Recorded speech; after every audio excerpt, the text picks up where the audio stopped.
You know, this life isn't as black and white, all good and bad, right and wrong, as we tend to think. It's complex, and we're all just humans trying to make sense of it. So, if you're wanting more unity and love in this world, and are ready to step into curiosity, then join me, Bryn Erickson, on Middle Ground. And if you're willing, please leave your biases and preconceived outcomes at the door. Julie Parry, I am so thrilled to have you on tonight to chat. How are you feeling? Doing very well. Thank you. I'm super excited to do this podcast with you. Thanks. So thank you for the opportunity. Yeah, absolutely. I'm thrilled that you're here with me tonight to talk about your beautiful skill that you've cultivated throughout your past couple of years. And we'll get into that. So Julie is a professional foot zoner. And she's going to teach us about what that is and her story of how she found it or it found her and how it can benefit all of us, and then share her information so that we can partake of her foot zoning. So Julie, what is foot zoning, and how on earth did you become a foot zoner? What's your story? So foot zoning, your feet are an entire map of your body. So it's kind of like your foot is the keyboard and your body is the computer. So by accessing certain points on the feet, it's like reflexology. So by touching certain points on the feet, you're able to realign all the systems. Our bodies have the physical body, the mental body, the emotional body, and the spiritual body. So the foot zone is just a loving way of getting on the feet and just kind of getting everything to communicate with one another, to get everything in balance and connected. And so that's what foot zoning is. And it's kind of funny. It kind of found me because I was at the gym back in the day, like years ago. I was at the gym, and when you get with your friends, you kind of start talking about all the things, little kids and marriage and all the things and the stresses of life. And I was obviously doing that. And on the treadmill, my friend said, "You did a foot zone." And I said, "A foot what?" She says, "Oh, like a foot zone. It's this thing where these people get on your feet and they can tell what emotions are stored in your body and your organs, and they can tell like what you might be going through, and then they help you release the emotion." And I've always kind of been connected to that kind of stuff anyway. Like looking back at even as a young child, I've been very sensitive to energy. I didn't know it at the time. But it was just kind of like this, oh, yeah, that sounds really cool. Like sign me up. So my friend referred me to a friend who had zoned her. And so I went in just totally open.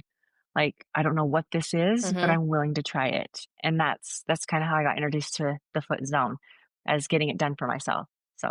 So how long ago was this? Like, I didn't know about foot zoning until like 2 years ago. Really? Yeah. This was probably, I've lived in this house for 7 years, so it was probably 2 years before that. I would say, so it's probably been about 9-10 years that I started getting foot zoned. I didn't realize it'd been that long, but it has. Do you know the history of foot zoning at all? Is it an Eastern practice? It's an Eastern practice. Yes, like way, way, way back. They used it in other, long time ago. It's come a long way, new techniques, new things. But I do know that Ersdal, he, when he was expanding on the zone and recreating the zone and getting more moves on the zone, he actually had it like in a dream. He visualized like what parts, what organs were in what. So, just how things are kind of given to us in these days. It's like, if we're open to it, we can receive. And so he received like how things were connected on the feet, and that's kind of where it started. And people, I think back in the day as well, they didn't want medication. They were kind of looking for ways to, our bodies can heal themselves and in a lot of ways. I mean, medication is great. I love that right now at Western and Eastern medicine is like, we need both. And so I love that there's a shift in that. So yeah, it goes way back. Cool. Yeah, I love that shift too, of people don't just want to take pills, but they also want to know how they can alter their lifestyles to get the most out of the medication, and maybe even wean off of it if possible, which is really, really cool. Okay. I did have a client that actually came to me and thought she was, like, "I don't know if you can help me with my physical stuff. I've got high blood pressure, and all the things." So she was adamant that I said, "Well, there, you could have some emotions there." She's, "No, no, I don't think so. I'm pretty of a I need a physical zone." I'm like, "Well, come give it a try." And so Uh-huh. she's like, "Okay, well, I'll come give you a try." And I think she was kind of closed off to the emotional part of it, but when she came and we addressed some of the emotions that, I felt on the feet that connected to certain organs and certain parts of the body, all of a sudden she's in tears and she's crying and she's like, "Wow, I didn't realize I was holding on to all these emotions." And anyway, she has a blood pressure cuff in her car because she is in the medical field, and she checks it regularly. She's like, "I'm gonna go out and," after we were done, she's like, "I'm gonna go check my blood pressure." And she goes out and checks, and she's like, "Okay, I haven't even taken my medication today, and it's like low. I would expect it to be high." So over time, she's just tracked every Huh. time she goes and gets a foot zone. She checks her blood pressure, and it's low. She also goes to a chiropractor, believe it or not. And he even said one time, he said, "Wow, your hip was really easy to adjust today. Like, have you done Hmm. anything to it?" And she says, "Well, I just had a foot zone like an hour ago." He's like, Go get a foot zone before you come to the chiropractor because it actually helps me able to Wow. adjust your hip more. Your hip's never been this easy to adjust." So anyway, it's been one that was one client, but it was pretty cool. I love it. That's a great So story. Yeah, let's towards the end, let's come back to that. And if you have other fun stories to share, yeah, then let's okay, do that. perfect. Okay, so you're on the treadmill, you go get a foot Yeah, zone, your mind is blown. Then what? yeah. So I'm gonna be honest with you. When you go get a foot zone, every you go and you're gonna get a different result every time you go. Hmm. Every client is different, every body is different. Whatever you're receptive to, whatever your body is willing to let go is what kind of shows up in a Hmm. zone. And so the first time I went to a zone, I'm a very open person. Yes. So I'm a verbal releaser. And so I love to just talk stuff through. So as I'm talking through the zone, she's like, "Wow, your liver feels really heavy." And so she muscle tested, and I don't know, a lot of people may not know what muscle testing is, but there's a lot of different forms of muscle testing, but it's where you can connect with the person you're working on subconscious, where you can figure out, like, I have a book that has a lot of emotion. So with the liver, there could be like 15 trapped emotions possibly in the liver. So what I do is I muscle test out of the 15 which trapped emotion needs to be addressed, which one's ready to be released. So my friend was muscle testing the emotion in the liver, and she said resentment. And I never considered that I had resentment because I love people, I love connection, I love relationships. I just love, love, love, love, love. But I realized through the zone, getting zoned, that I was loving everybody else but myself, and it turned into Hmm. resentment towards other I people. can see that. So Yeah. people who I so the people that I love the most, like, I went into my first zone, I was not mad at anybody, I was just, like, loving everybody.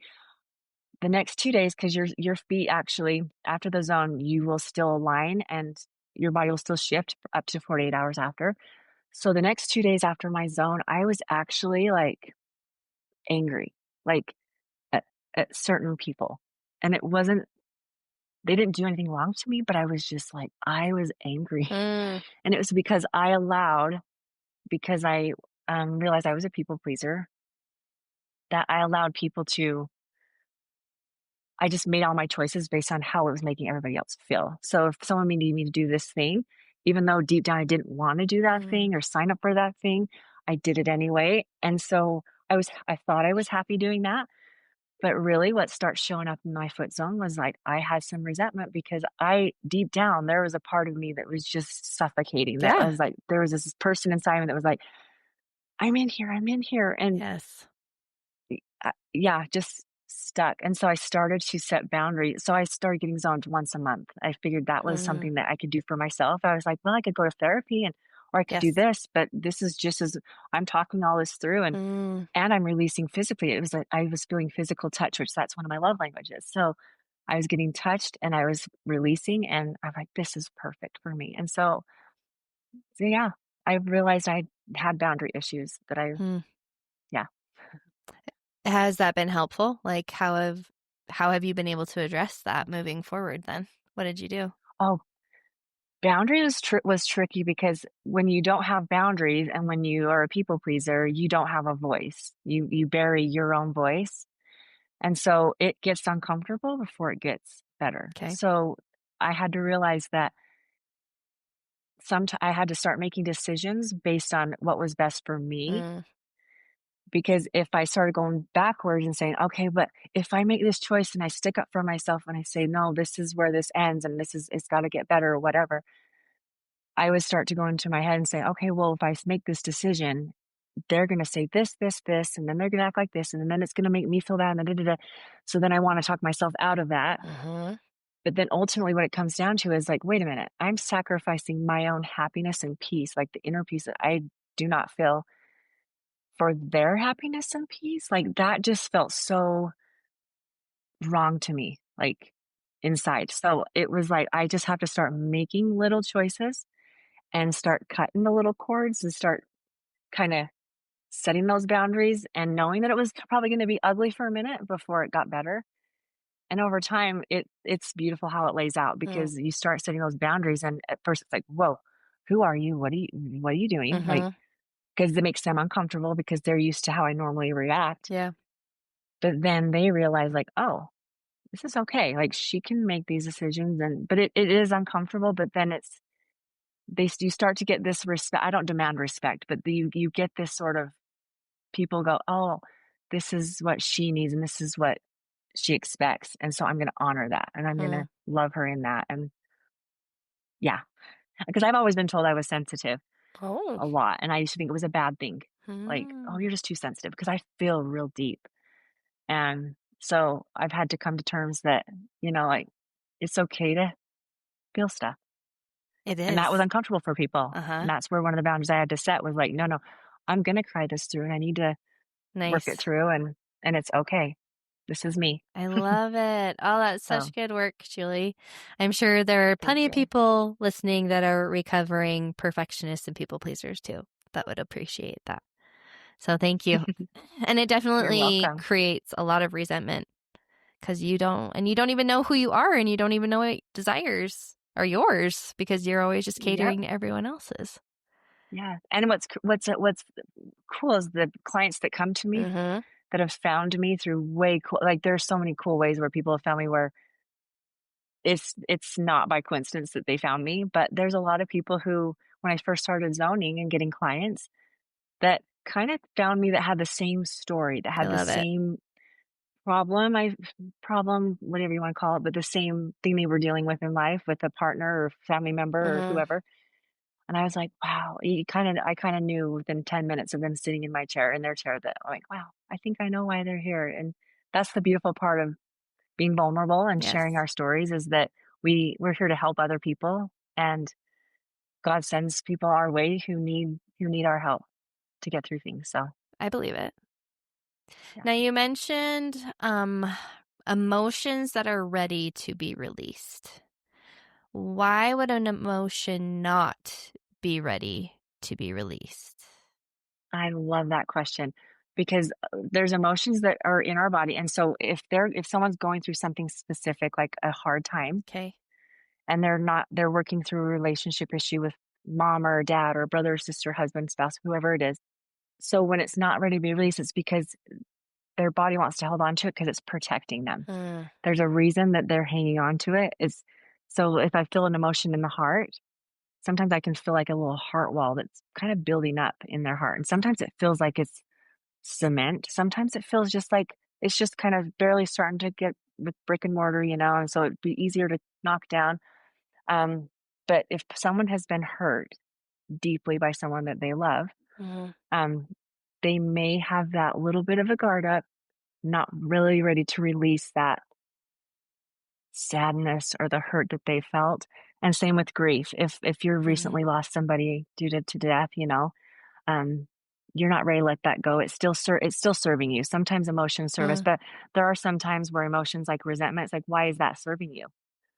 And if you can ask the question why 4 times, well, why? Well, why? You can usually get down to the root cause of why they're hanging on to that emotion, and then they realize, oh, this is not helping me. This is hindering me.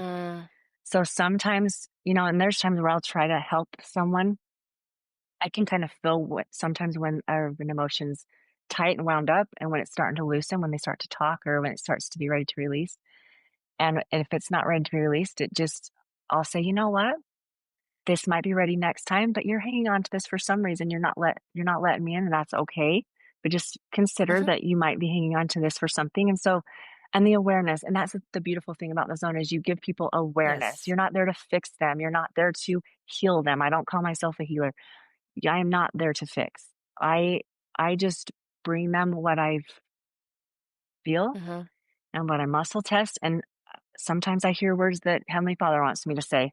And so sometimes randomly I'll say, I don't know why, but this has come to my head 3 times. I'm just going to say it. If it resonates with you, great. If not, we can figure out why it's coming to my mind. But every time it resonates with them. So I just try to be really in tune. And uh, yeah. I love that. So after you got your own foot zone and you love this work, how did you become a foot zoner yourself? Oh, this is one of my favorite stories because I was working with my husband. I love my husband dearly, and we work so well together. But there were some people in our office that I found I didn't work well with, Mm. and learning more about personalities and different. I did all the tests and stuff. I realized like, oh, so and so's a 1, I'm a 2, my husband's a 3, and okay, we might butt heads, but we all can bring something to the table, But there was so many things I was discovering about myself through the getting zoned that I found my voice, and there was just certain things where I was feeling. I don't want to make this sound like sexist or anything, but I was feeling like I was I was trying to like use my strengths in a place that no one was accepting them. Yeah. It was almost like I was trying to say, well, if we could treat people this way and if we could implement this and if we could do this, the employees might be happier or this, Yeah. I was You were trying operating to from your use my voice. masculine more than your feminine. Yeah. And I Yeah. wanted to bring my feminine in, but it kept getting shot down, Mm-hmm. you know? And there were times where it was like, "Oh, I probably should have listened to her," and that's okay, but I felt like I was trying so hard to prove myself in an environment that I wasn't getting anywhere, and I just felt like a hamster in a hamster wheel, and I was working, like, sometimes up to my body is actually reacting when I talk about this Mm. story because it was a very, like, it's starting to, like Like stressful. but it's okay. Mm-hmm. I've worked through it, but maybe there's still something there. I love that our body communicates. Yes. Okay. So, um So I found that I was just overwhelmed. I was wearing 5 hats. I was the office manager. I was HR. I didn't plan on that, but I ended up being HR. I was a safe place for people. Yes. So I'm HR. I write all the personal lines insurance in the office. I helped all the agents outside of Utah in Utah with the systems and how to operate their agencies. So I was kind of wearing lots of hats. And my daughter got her mission call to Oregon, and we thought as a family, hey, let's go on this. Let's go to Oregon. And I thought I've never been to Oregon, and I've heard it's beautiful. So let's go there and let's go on this family vacation for a whole week. And at the time, my son Jackson was in the Congo on his mission. So we had my 2 daughters, my in-laws, and Russ. We fly into Oregon, and all my emails are being forwarded to other girls in the office, which is never a thing. Like I usually have some sort of access to something, and I didn't. It was like we land in Oregon and we rent a car and we're driving along the coast. And we're driving by the ocean and we're by the mountains and the temperature, I love the mid 70s is perfect Mm-hmm. for me. And I just remember feeling like Mm. I feel so much peace. And I thought, this is not real. Like, Wow. this is not real. Like, you can't, like, how am I feeling this much peace? And so I started having conversation in my head.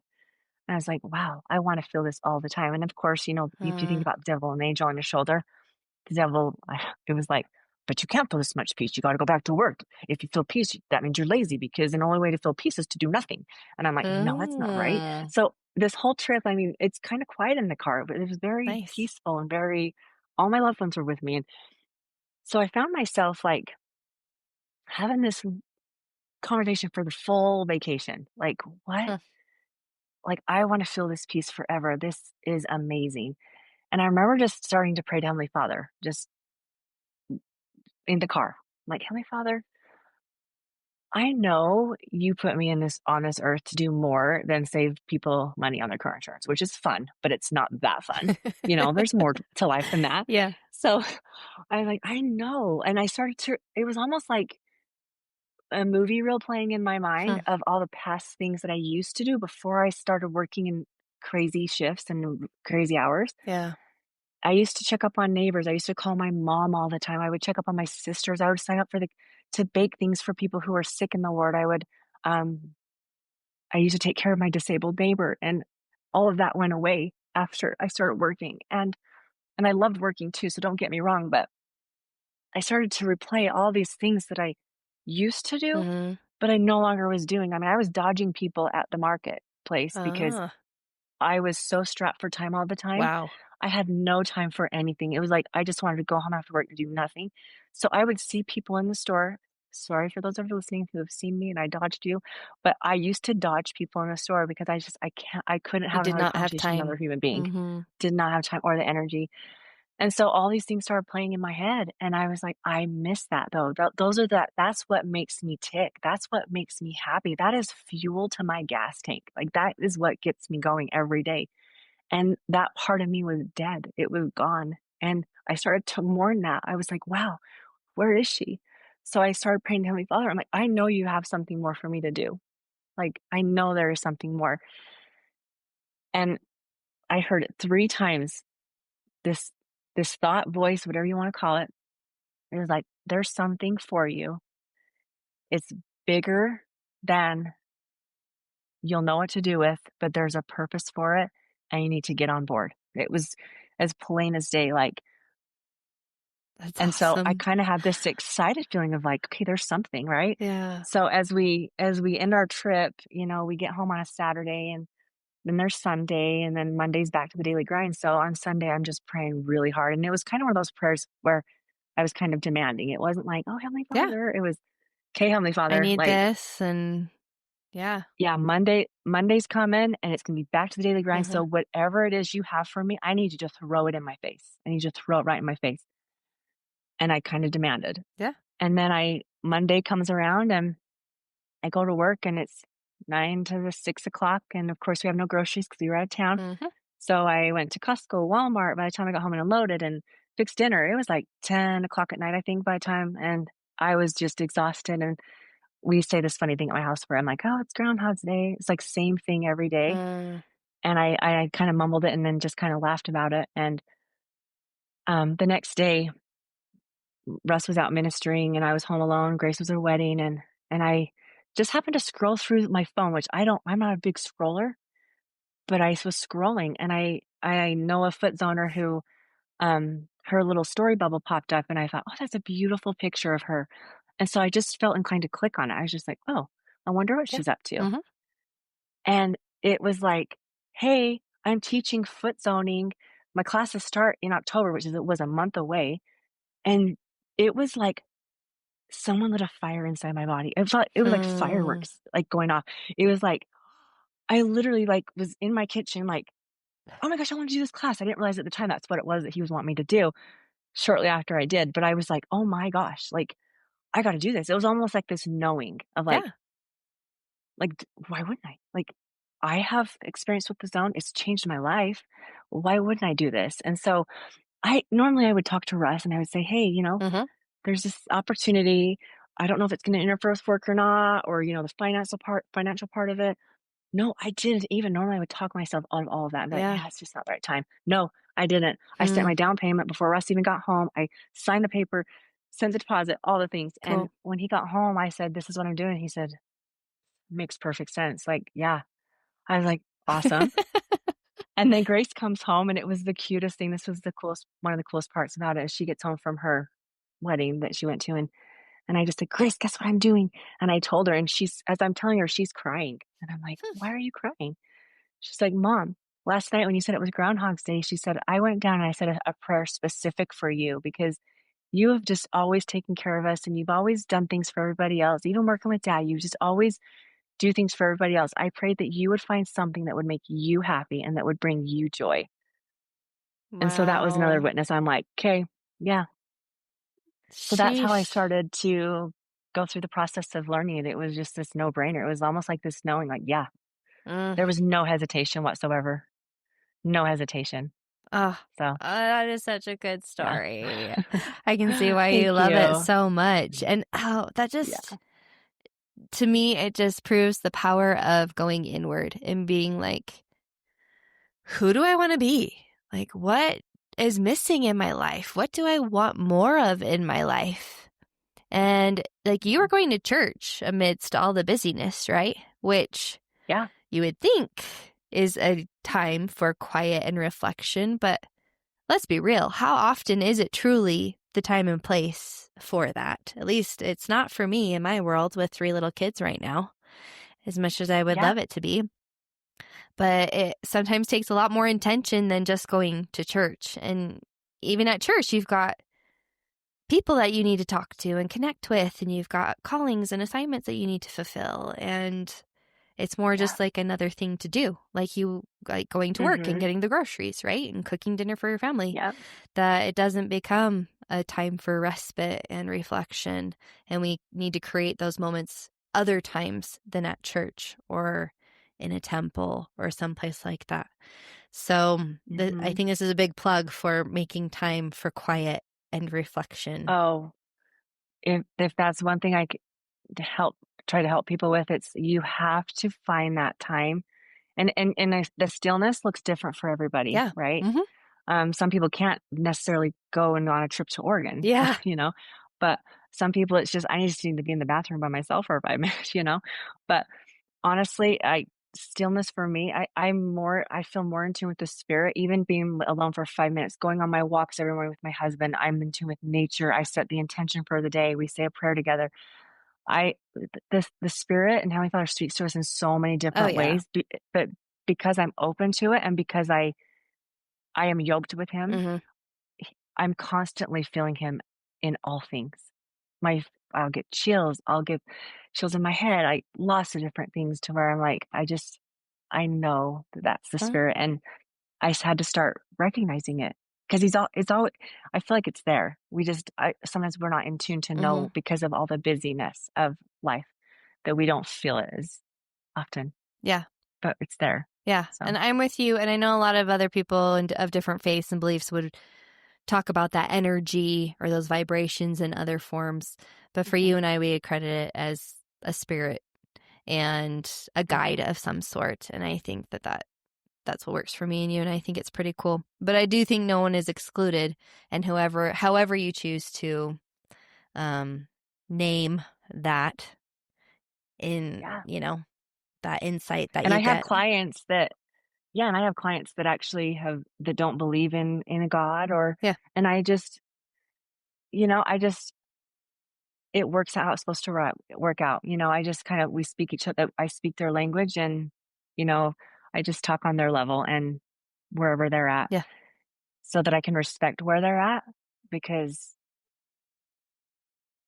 that's how else better to be. I don't know. I don't know. We just love each other. That just loving each other, right? Uh-huh. And just showing up for one another. Yeah, So. absolutely. And helping and sharing. So cool. Mhm. So at what point did you start like practicing and sharing your gift with people?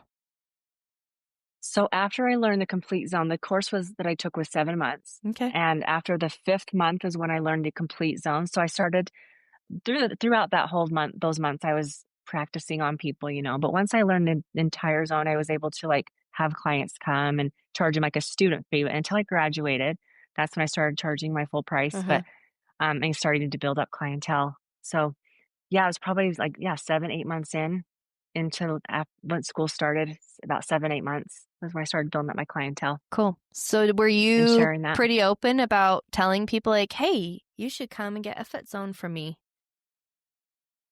That practice ones were easy. Zone 1 through 4, it was like, "Hey, I need to practice on people." So that was Mm. easy, but once I started charging, that was harder because, comparison is the thief of joy. So, when you're in a class full of lots of people have different gifts and strengths, right? Mm-hmm. Some people are more intuitive in certain ways. Some people are intuitive with the physical body. Some are intuitive with emotions. And it's easy to want to compare yourself to other people and their gifts and strengths. Yeah. And so, when my instructor was charging 65 for his own, at graduation, I was like, I can't charge 65. I'm not as good as her. And I was like, is that true? Through the zone, Mm-hmm. it helped me realize, like, no, I'm worthy of. Hmm. But you do have that little bit of a struggle. Yeah, it's so interesting how Yeah, money. Once we start asking for it, it like dictates all of our abilities, which is so interesting, Yes. right? Hmm. So did you just kind of like, how did you get over that? And just being like, no, I really am worth X amount of money, and people are going to love my offer so much and how I help them that they're going to pay it and keep coming back. Like, what was your little pep talk, or how did you get to that point? I had an instructor, the teacher, who was amazing. She always told us, time and time again, intention overrides technique. Once you learn the zone is the zone is the zone. We are just the tool. So the client shows up. If they're open and willing to receive, they're going to receive something, right? I'm not a healer. So I realized, you know what? If I forget a spot in the zone on a client, oh well. I don't have to have it memorized, but once you get it memorized, if they leave and you're like, wow, I forgot to do the heart, huh? Well, I always just chalk it up as maybe they didn't need that spot today. Mm, But I just had to realize that, you know what? The zone is the zone, and it's going to help them regardless. And I don't have to be as good as so and so. I know the exact same moves as they do. I'm going to discover my own strengths and gifts throughout the journey, and it'll come, yeah. and it's going to be fine. And I had to literally let those thoughts just go because it's Mm-hmm. so easy just to compare. But yeah, it was just one thing I just literally had to let go. Mm-hmm. Like, nope, and I started seeing my value in it too, because it takes time and it takes Yeah. energy. So when you're with people and if they talk a lot, and you're working with them a lot and you're literally pulling energy from their feet, it can weigh on you. Yeah. So there's boundaries you have to kind of set up with the bubble, and you set your intentions, and so you don't take on their stuff, Yeah. which is a practice in itself to learn how to do. But until you can do that, it kind of can weigh heavy on you. But yeah, so I was like, no, this no matter, the zone is the zone. So it's worthy of charge, it's worthy of clients, and worthy of what I do. Very cool. Yeah. And I'm sure the more that you practiced, the more like evidence that you had that, yeah, this really is helping Yeah. people. And I really do love this. And I am good at this. And I love words of affirmation. So it's always fun to get that text back from a client the Yeah. next day or the next day. And I like to do follow-ups, but sometimes people will just, oh my gosh.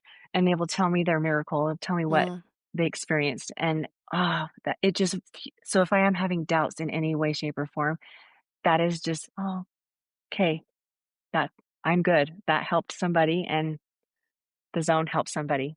So yeah, absolutely.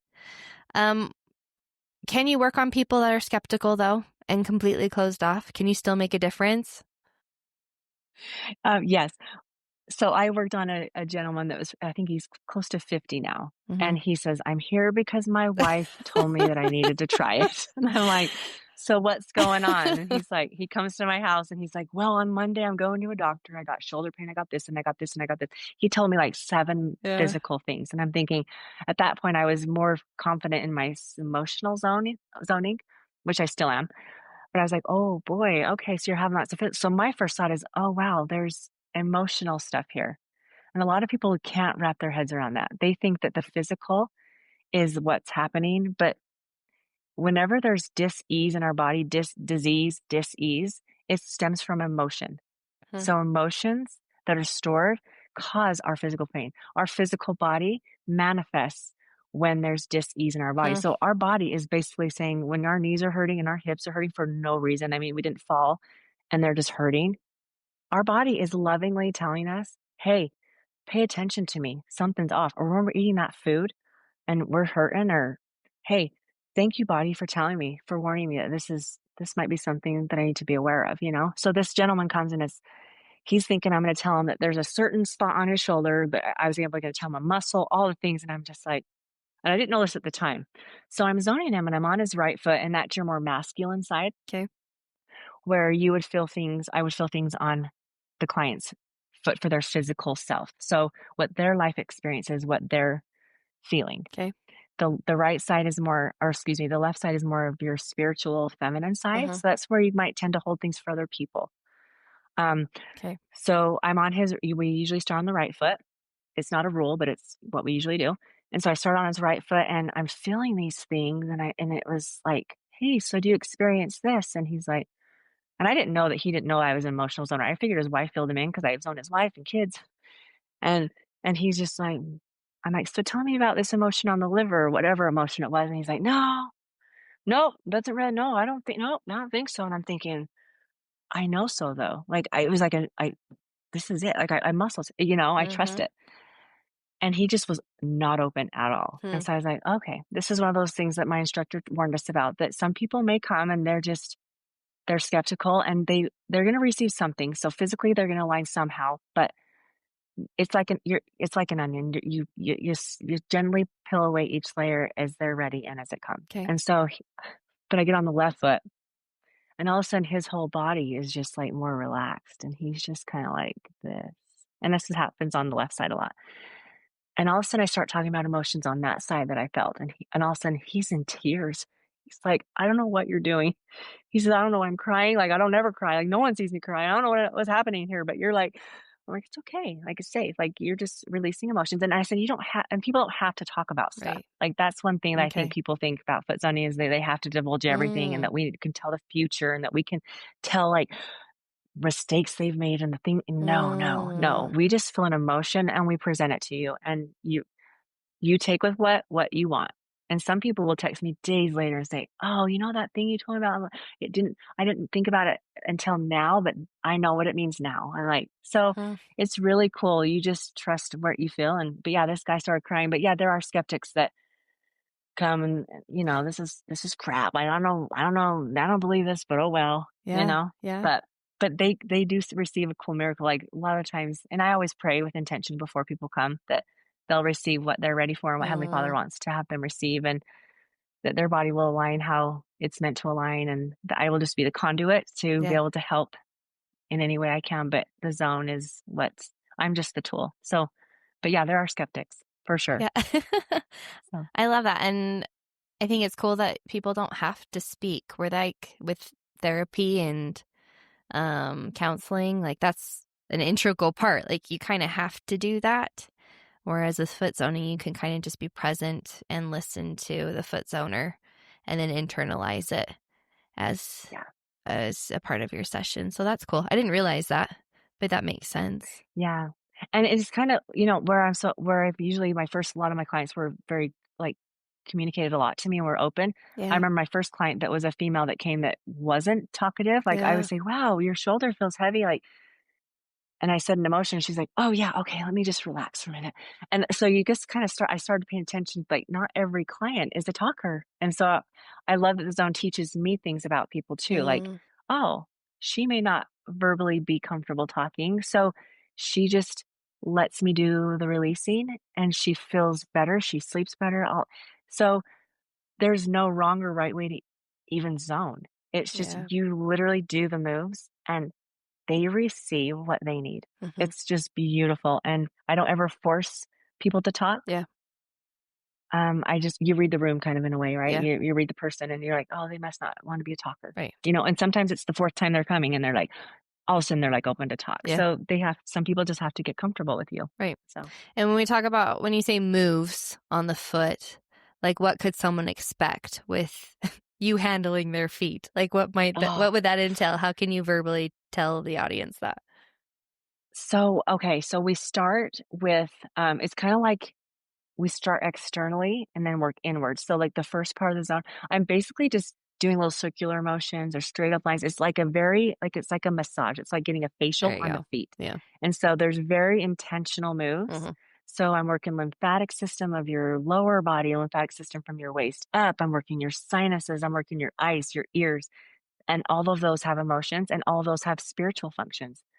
Yeah. So we get to address all the things. And so whatever comes up, we don't want to there's a zone flu. There's something called the zone flu. So depending on how much Wow. someone's open to release, like some people will actually need a rest day the next day. They're like physically, or their bowels are working so well that they have to take a sick day because they can't stay out of the bathroom but it's a good thing, right? Yeah. It's they're physically releasing Hmm. stuff they're holding on to that they're emotionally are trying to process. And so yeah, we work on the lymphatic system, then we start working into the organs and Yeah. it's amazing. We work every part of the body. And so it's just a good massage, but it's very Yeah. intentional.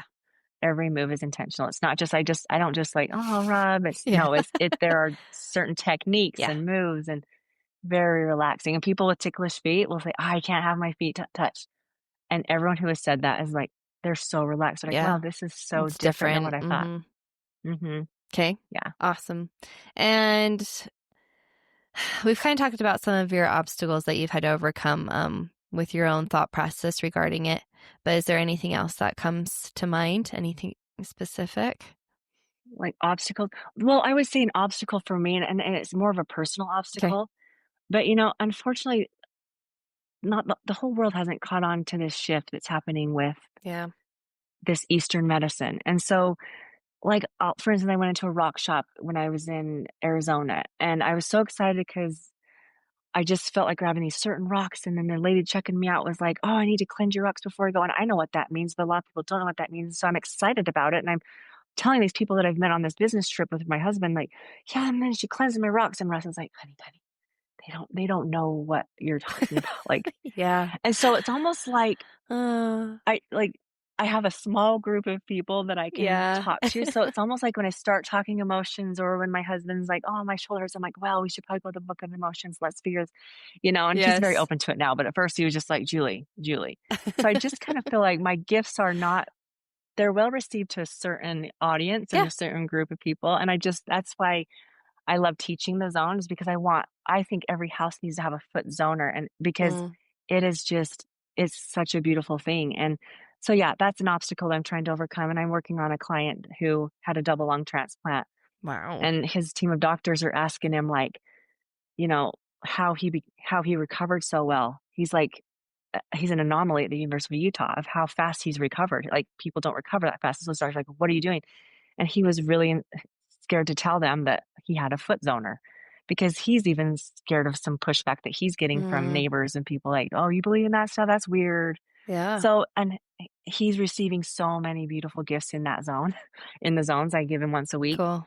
And so, sometimes I don't think this kind of work gets enough credit, not credit. I don't know if that's the right word, but Positive it's kind of attention, maybe. positive. Yes, thank you. Positive attention that it Yeah. deserves, because it's almost like I'm doing this amazing thing that God has given me to do to help people. Mm-hmm. And it's kind of like, and I think that's where my spiritual experience happened in Oregon, where it was like, "Hey, there's a big need for this in the future, Yeah. and you just need to jump on board." But it's not like, I almost feel like it wasn't, it's something that's not well known now, but but hang on, because Yeah. it's gonna, yeah.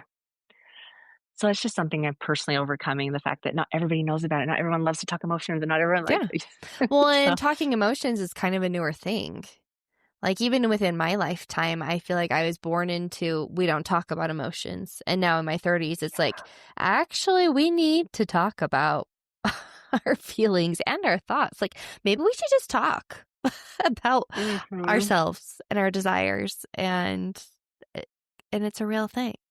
And I love it. I'm here for it because I'm with you. I think Heavenly Father gave us everything to help us, like all of it, Mhm. emotions, just as much, are just an integral part of our bodies as every other physical part of our body.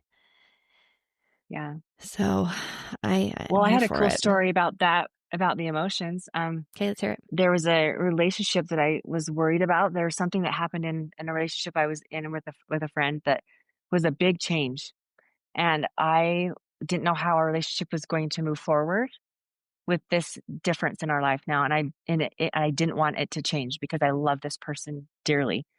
And I remember feeling physically, my kidney was just screaming. It was hurting so bad. Hmm. And then my first thought was, "Okay, have I had enough water today?" I'm like, "Yes, I have." And I was like, "Wow, why is my kidney screaming at me?" So I went to my emotional book and I muscle tested an emotion.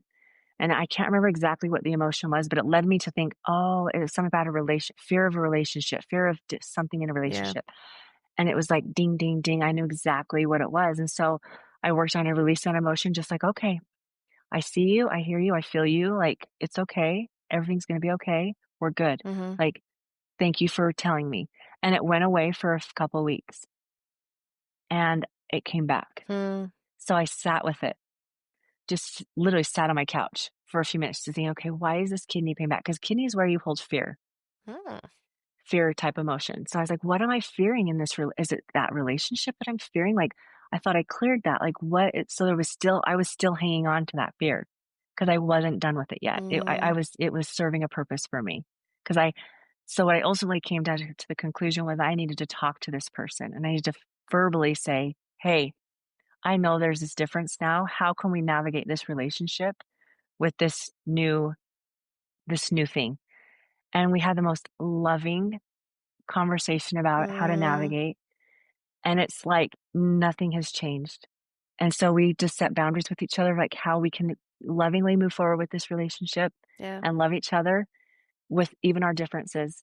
And my kidney pain has not come back. yeah, I mean, for that reason, like there might have been other things that have come back for fear, but that kidney pain went away. So our physical bodies, it doesn't always have to be, oh, I have a kidney stone or I need, sometimes there is those physical yeah, things, but I usually address the emotions first because I know that's how my body takes on stuff. That's why my physical body hurts a lot of time is because I physically feel a lot of emotions from others, for myself, and that's what I always address first. And yeah, yeah. my physical body feels great. I love So it. Yeah, when I address it, so I keep saying that emotions are just information. yeah, And yep, I love that once you figured that out, you were able to be honest and vulnerable. And that usually tends to have better results when we're honest and vulnerable, hmm which is a hard thing to do. yeah. I've learned that vulnerability is very hard, and I've learned to embrace it. And because why not help other people with share what we know, share what Yeah. we feel, share the hard, right? Yeah.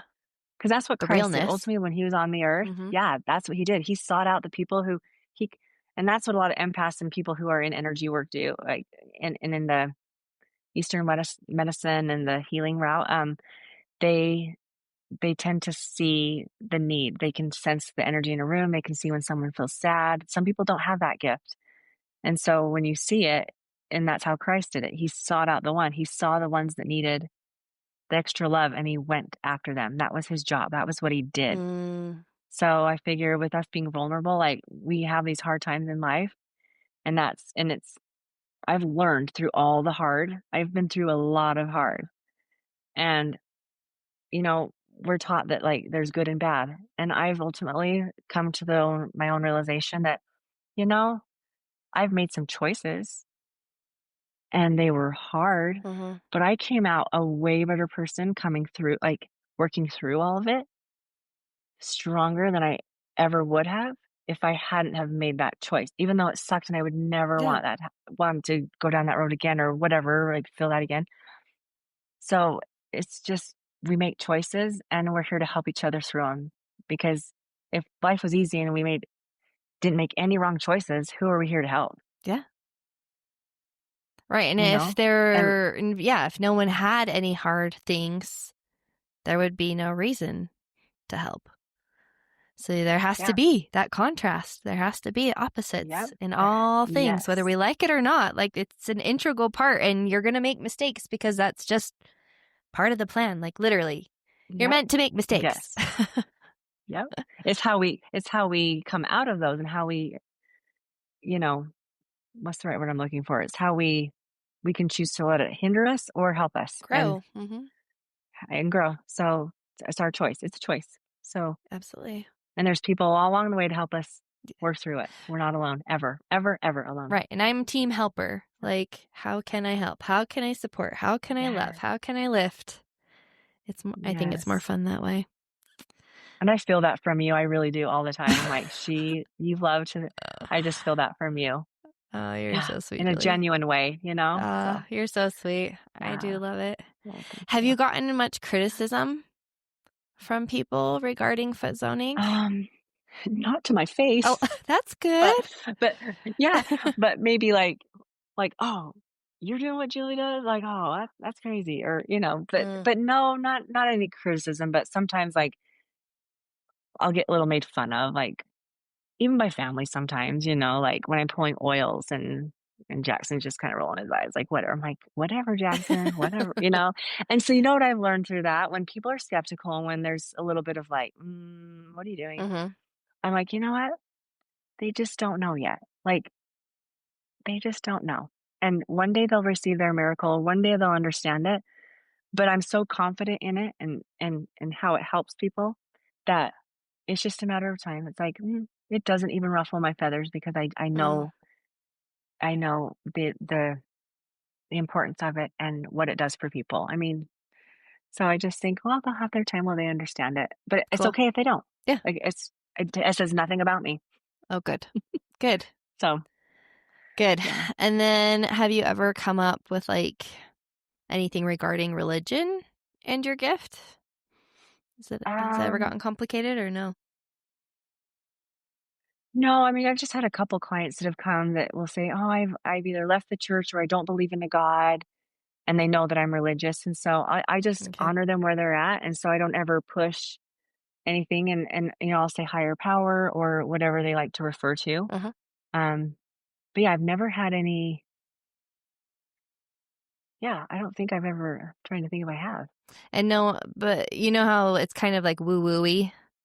Like, I don't Hmm. want to say like witchcrafty, but that's kind of more where I was going. Like, has anyone been like, no, Julie, this is like dangerous or harmful? Like, has anyone ever said that too?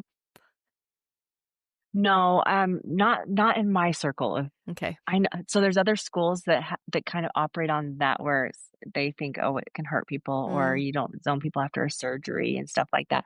But I I don't I don't you know we get what energy we put out. So whatever we give out mm. to the universe, we get back. I believe that. So for, so I think that's why I don't draw a lot of clients that I draw a lot of clients that are like-minded or I mean they might have different beliefs, but like it just works, and I think it's because I don't put out that intention of like, "Oh, what if I get somebody who is this and I don't know how to work on them?" And I don't ever put out the scarcity of, Mm, like, who I might get. No, I think of, like, I wanna help whoever is ready and who I can help with my gifts, like, what I have to offer. mm-hmm. Whoever needs me, like, let them find me. Let them find me. Cool. So, that's how I put it out there. So, some zones are a little different Yeah. from other zones, depending on what we talk about and if they believe in a God or Christ or whatever. Um, but it's beautiful because it just shows you like God loves people no matter what. Like it doesn't matter. He loves everyone. So it doesn't, yeah. So I just, like I said, the zone is just a tool. And that's one thing I love about it is he's allowed me to see people the way he sees them. And I don't know if that sounds braggadocious or if it sounds weird. I don't know how to explain it any other way though. But when you sit with people in their hard and you realize that everyone has their hard and you just sit there and when they're crying and they're divulging their stuff and they're just aching for a relationship that they haven't talked to someone for years and they yearn for that relationship connection and you just feel it. You just you hold space for them on their feet and you love them. And it's a beautiful thing. There is Mm, no judgment. There is no like, you should be doing this or why this or why did your daughter say that or what? There is none of that. It's everyone has their side of the story. Everyone has their experience, their emotions, how they interpret things. yeah. And there's no shame in that. There's no shame in feeling it how you feel it. There's no shame in it. You can take a situation and everyone could feel something different from that situation. Like a movie, I could Absolutely. go to the same movie Yep. you go to, and I could literally hate it for a Right. reason. You could be like, "That was the best movie ever. Are you crazy?" And I'm like, Yep. "Well, no, I don't," you know? So that's what I love about the zone is I've realized that everyone has their hard and yeah, no judgment. Yeah. I once heard that we are all healing from something too. No one is exempt from that. And there's generational work too. I mean, Yes. we do carry generational work. And so I've I have loved learning more about that. My last class I taught wanted to learn more about generational. So I studied and studied and worked hard and learned so much about generational. So yeah, there's stuff that we come with that Wasn't we just ours. come with You through inherit. wasn't ours or we come with from a child from childhood from childbirth. I mean, I came with a twin. My sister needed a blood transfusion. They didn't know I was even coming until I was born. They're like, "Oh, there's I another one." And didn't my mom and know dad were like, "What the that. heck?" Oh my gosh. Yeah. Yeah. So like we all come with or what moms feel when if mom's had an emotional upset or emotional stuff during pregnancy, baby can feel that and bring that I on. believe And it. there's no, Yeah. it's not a bad thing. And moms, we shame ourselves and be like, I can't, like, I feel so bad. I gave these to my kid. Mm. No, it's a part of life. It's just, it's how we all love and it's how we all navigate and it's how we all show up for one another. And we just work through it. We're all working through it, all of it And I love the more together. of us join on team help and love and lift, the more we can all move to the side of healing and or healed instead of just constantly being hurt all the time and carrying and suppressing and all of the hard things in our lives. And if we are willing to allow people to help us in whatever way, whether it's foot zoning or Yeah. religion or spirituality or whatever works for all of us, there's lots of different ways to find peace and healing. Yeah, and, I love to set my intention for the day to help someone, help my eyes see someone, whether it be just a smile that they need or a thought to text somebody, Mm-hmm. It's I just think the world could just be such a more happy place and heal from all the stuff that's happening in the world if we could all just look for one person to genuinely help, not as a chore, not as like, I have to do this thing, but as a, Mm, who can I see today? You know, yeah, because that's what Christ did. He saw the one, right. he sees the one and goes and helps. And when we can do that for other people, we heal ourselves. Yes. When we help others, we truly heal. And it's awesome. Yeah, the loving others was not so much for other people as it was for ourselves. Yes. And that's something I've learned a lot about with that was, wow, like how can I love others if I can't love myself? I don't have to love myself first because that's been a cool journey for me to go on as well, Mm, like, as women especially, because 'cause we're taught, and not just women, but, we gotta care for everybody, everybody, everybody, and somehow along the way, we forgot ourselves, and mm-hmm. I can show up much better for people when I've done something for me in the day Same. or right? Yeah, So, totally. can better give. Yeah. Awesome. What's one nugget that you've learned from accepting and sharing your gift? Anything come to mind? One nugget that I've learned. Say that one more Is time. there anything in particular that you've learned from accepting and sharing your gift? Like any little nuggets of wisdom or insight or Well, yeah, I it's one of those things where we all came with specific gifts that he gave us. I okay. think I think when we came to Earth, he literally, and I've given a talk on this, but the backpack is the analogy of the backpack. It's when we came down to Earth, Heavenly Father was like, "Hey, Julie, I need you to go down to Earth, and I need you to do this and this and this. In order to do those things, I'm gonna equip you with these gifts." So let's say tools, hammer, a nail, a sawzall, whatever it is. And with these tools, you'll be able to do those things I need you to accomplish. Can you do these things? And I was like, oh, heck yeah, I can do those. And then we come down. And of course, because we gained our spiritual body or our physical body, Mm-hmm. um, we have to figure out what those gifts are, right? Mm-hmm. Our spirit knows because our spirit signed up for that. But when Mm, we come down, get in our physical body, our spirit, that's what our spirit is trying to speak to us in this whole life is what our purpose is. And it's here to remind us. So if we're like busy, busy, busy, busy, busy, busy, yeah. how are we supposed to pay attention to where we're going? So when Hmm. I had to learn, when I started figuring out what my gifts were, oh, I'm a good listener. Like people randomly tell me like their whole life story and I don't even know them, huh? Or I can make connections to things people are saying and help them get unstuck in certain situations. I started just recognizing how it was showing up in my life clear back to when I was 6. I always was Hmm. friends with not the most popular people. I didn't care about that. Like you start to look back and you go, oh, I've had these gifts all along and I just didn't know what they were. I didn't know what there was a name to them. I didn't know how to use them Yep. because our strengths can become our weaknesses, right? And Yeah. that's where Satan is so awesome and comes in and said like, "Oh, let's make this your weakness." And so I think what's the thing that I've learned the most is it's okay to find strengths in be okay with your strengths and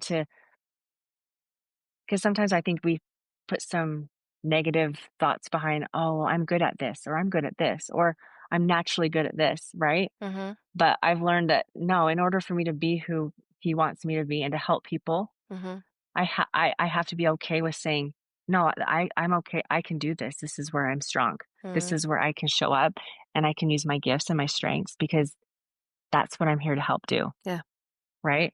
So that's something that I think we all have them. And so being okay to know what your strengths are and to not bury them, like to use them because we all came with gifts. We all came with things to help benefit one another along the path.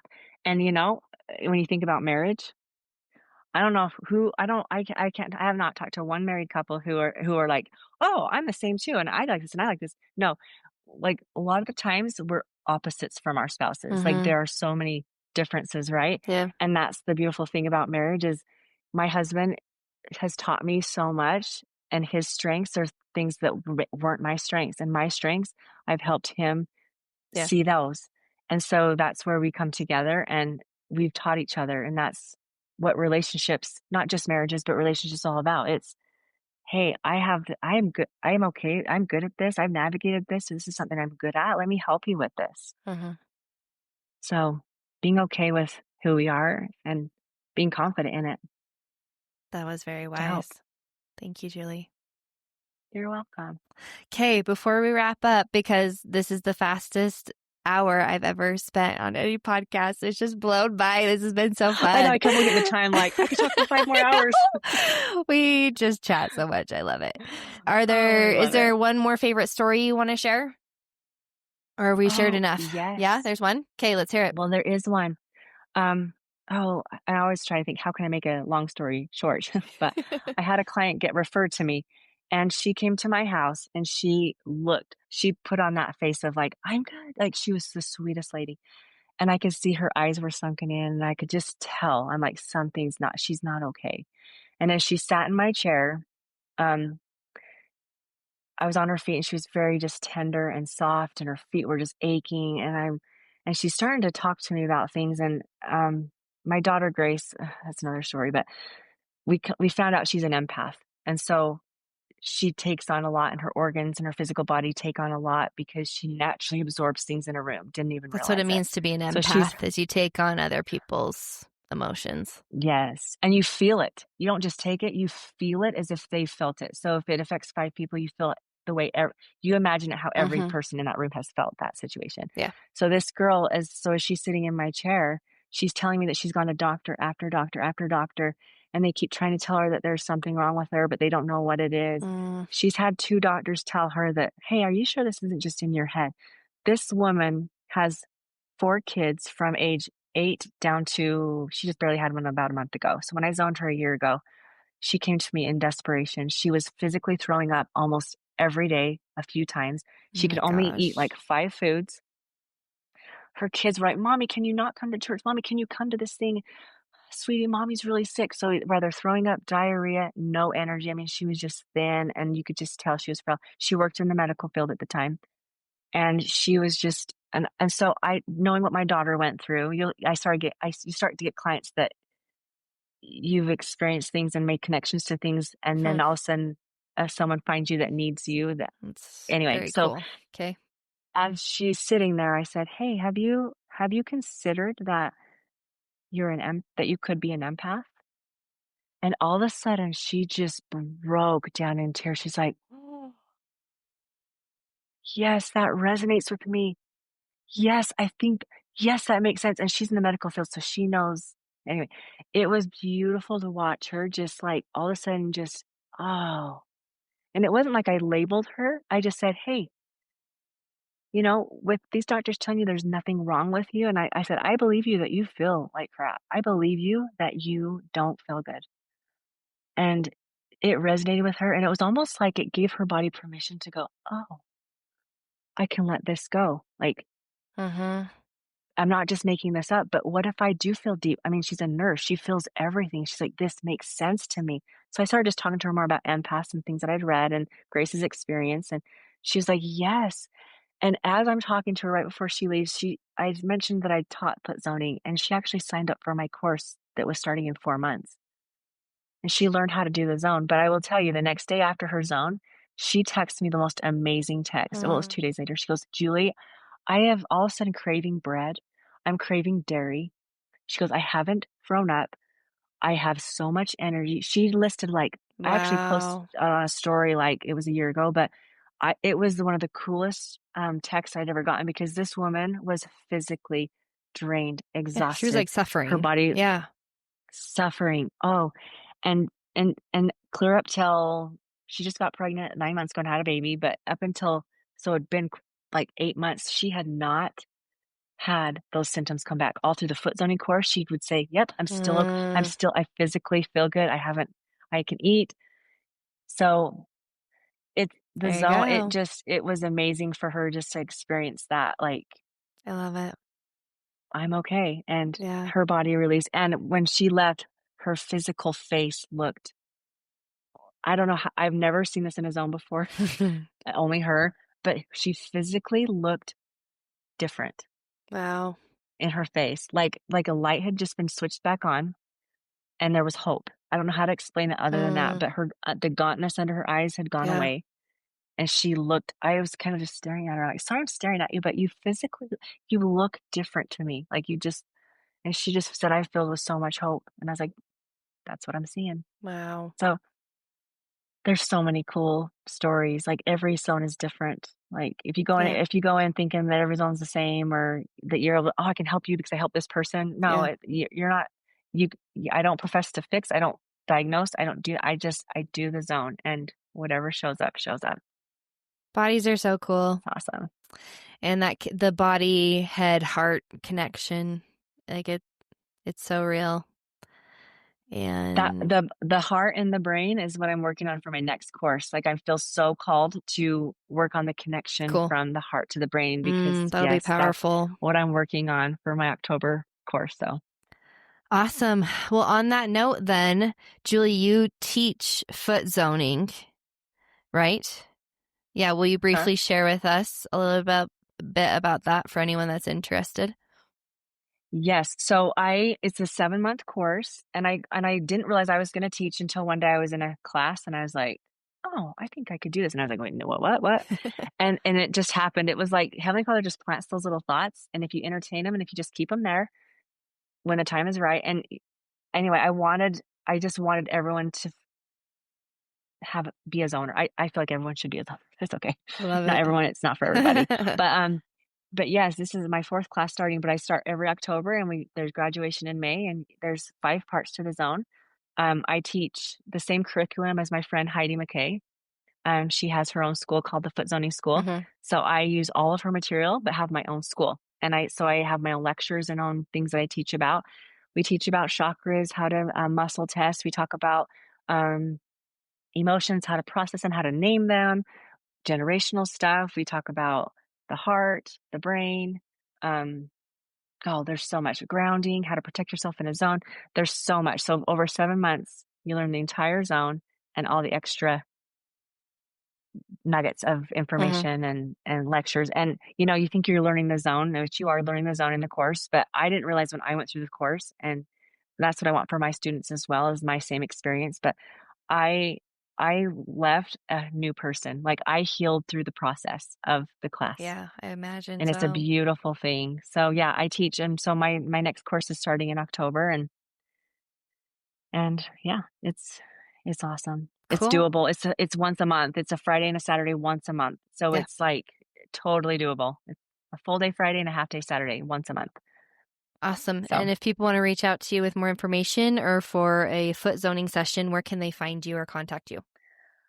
so I have my, Instagram, or Facebook. So on my Facebook, it's just Julie Knight Perry, Okay. and then my, Instagram is Holistic Jewel. So I guess I can share that link with you or Yep, I'll add it in the show notes. okay, perfect. And then I love just when people text me. I'm kind of one of those that's, "Hey, book with me personally. I like to text, so I can share my number as well." Is it your private number? Do you have Um, a business number?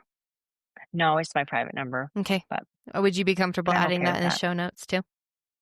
Yes, absolutely. Okay. But yeah, I love that personal connection, and just so I love when people just reach out to me on my cell phone typically. So Okay. Typically. yeah, like, yeah, it's Okay. just easier. Okay. Yep. Sounds good. Yeah. We'll get all the information so people can reach out and hopefully they'll sign up for a session because it is life-changing. I went and helped a friend who was a student at the time, so she just needed to practice on people. And I had no clue what foot zoning was at this moment, and I just showed up. And this was in the thick of like my faith deconstruction, and I wasn't open about it yet. And she was working on my foot, and she opens her book as she was working on one area. And she's like, "Oh, this is like your faith and spirituality." And I was like, I haven't said anything to anyone, let alone you. And it was like, what? And it would just kind of blew my mind. And I was like, okay, this is kind of legit and kind of weird. And I don't know, but now I'm a total believer. So Yeah. everyone should And, get and foot you know zoned. what's so cool?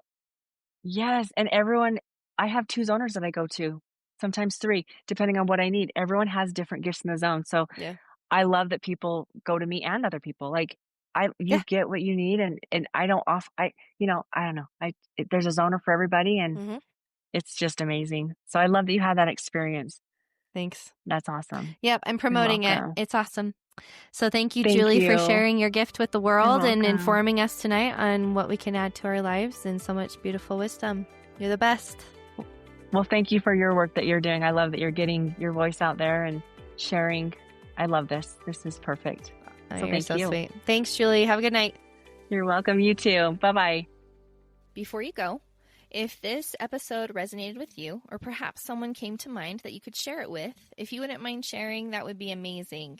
Or you can leave a review or follow the Middle Ground podcast. All of these things will help the algorithm, because that is a real thing, allow people to find my podcasting community so much easier, and is essential for the growth of this podcast, and I would appreciate it so much. So remember, stay curious, spread love, and I hope you have an amazing day, evening, wherever you are, whatever you are doing.